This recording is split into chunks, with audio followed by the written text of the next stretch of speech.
Good afternoon from the KUOW newsroom. This is Seattle Now. I'm Paige Browning with a roundup of today's top stories. It's Monday, September 15th. Starting with grief on the water. Whale watchers spotted an orca this weekend carrying her dead newborn calf on her nose off Orcas Island. Researchers say that whale mama has lost her last 5 children in a row. John Ryan reports. It's not known why this orca, called J36, has lost so many offspring, but most pregnancies among the Northwest's endangered orca population end in miscarriages or calves that die soon after birth. Researchers say the biggest cause is a shortage of nutritious food. These southern resident killer whales like to eat Chinook salmon. Those are the biggest and fattiest of all salmon. But with habitat loss and pollution up and down the west coast, the Pacific Ocean is producing fewer and smaller salmon, making it hard for orcas to stay fed. 2 other orcas are currently pregnant. Researchers launched small drones that can spot the orcas' baby bumps from the air. John Ryan, KUOW News. A big day in school news. Hundreds of Seattle public school students walked out of their classes earlier today and protested outside of the district's office. Students are pushing back against a new lunch policy. Noelle Gasca reports. What do we want? What do we want? When do we want it? Yeah! Instead of 1 hour-long lunch period for all students, Seattle Public Schools wants comprehensive high schools in the district to split meal times into 2 30-minute-long lunch periods.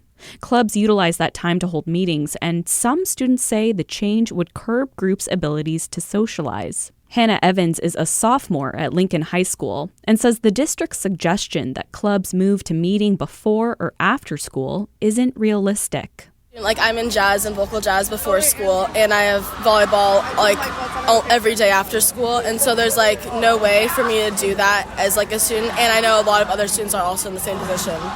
SBS says the rule change is necessary to bring 7 high schools in compliance with new state laws that regulate instruction time and meal times. Noelle Gasca, KUOW News. And some concerning news is coming out about one high school. City records show construction issues at Seattle's newly rebuilt Rainier Beach High School, a rebuild that cost $300 million. Ann Dornfeld reports. The long overdue new school opened to fanfare last spring. But city records show that just months prior, engineers reported that the foundation was settling unevenly, as much as 3 inches or more. The school was built on peat, compressible soil that expands or shrinks based on moisture levels. The district had to release the city from liability to build. District spokesperson Tina Christensen acknowledged what she called minor settlement that was more than expected. Once it was determined that settlement had stopped, the concrete leveling occurred over those slab locations, and no additional settlement has been observed since. Uneven settlement isn't an immediate safety issue, but it can lead to major structural issues, said Brett Maurer. He's a civil engineering professor at the University of Washington. Maurer said because peat compresses slowly, it can take decades to see how a building finally settles. Ann Dornfeld, KUOW News.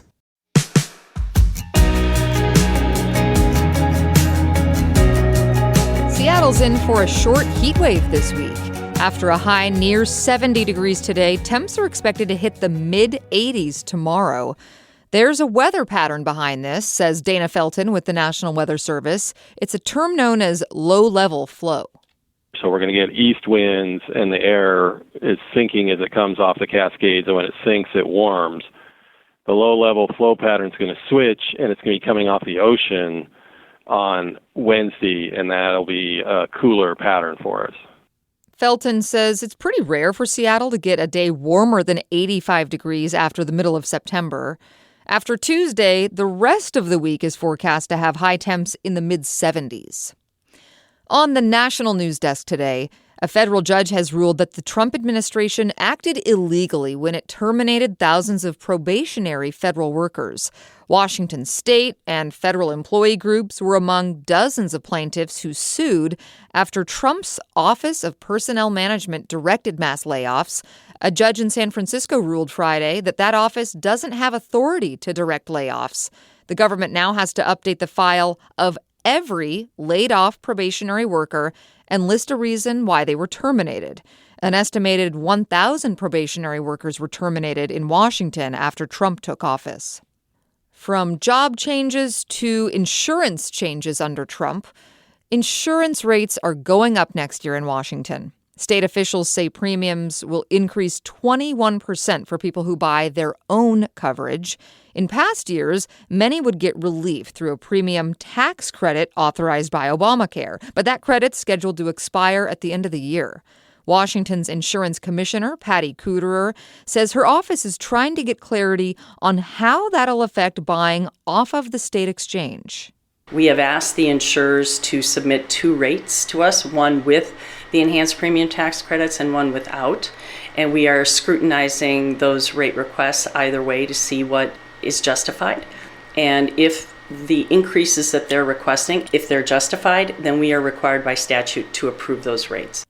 If the tax credit expires, her office will work with the legislature to see if the state can provide relief. According to Cooterer's office, nearly 300,000 Washington residents buy individual policies on the exchange.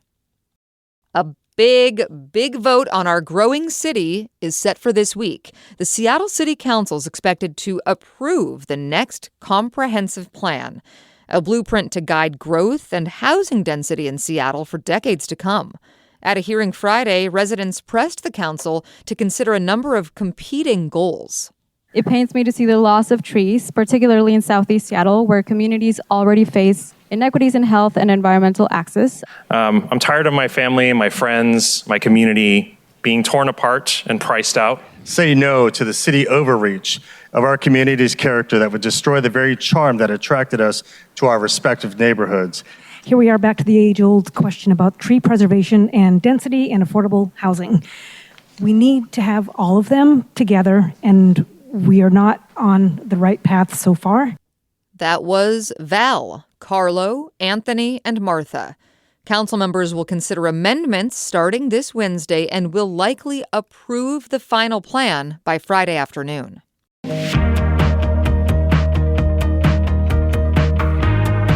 In real estate, Canadians aren't as keen as they once were on buying homes in the United States.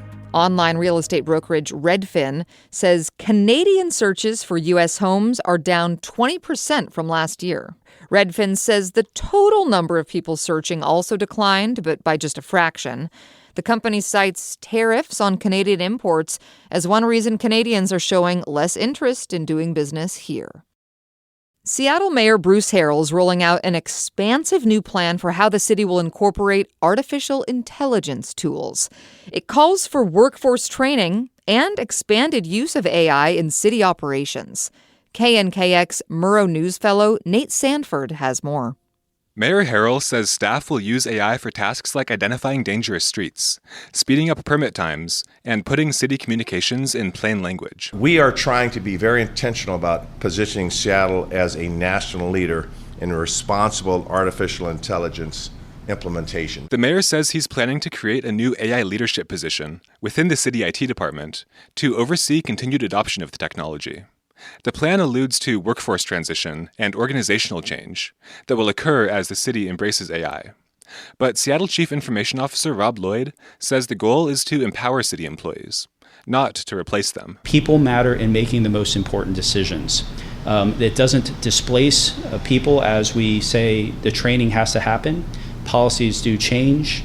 And the critical decisions ultimately come back to the humans. The mayor also announced an updated version of the AI policy the IT department put out in 2023. It requires human review of AI outputs for bias and accuracy. It also prohibits AI from being used for things like facial recognition or fully autonomous decision-making. Nate Sanford, reporting. Finally, in sports, the Mariners' top slugger has reached another milestone. In steps Cal Raleigh. Off the end of the bat, but shot deep. Does it have enough? It's gone! Home run number 54. Cal Raleigh stands alongside yet another all-time legend. Catcher Cal Raleigh tied Mickey Mantle's season record of 54 home runs by a switch hitter yesterday. Mantle hit 54 homers for the New York Yankees in 1961. The M's won their 9th game in a row and are now first place in the AL West. Next time on Seattle Now, we head to Pike Place Market and look at its efforts to become car-free. This street has been chaos, jammed, since the beginning. It's not a new problem. And there've just been multi-generations of it, and this is the current generation. Hear more Tuesday morning. And that's all for today from the KUOW newsroom in Seattle. Our producer is Andy Hurst, and I'm Paige Browning. Seattle Now and KUOW are members of the NPR network. See ya.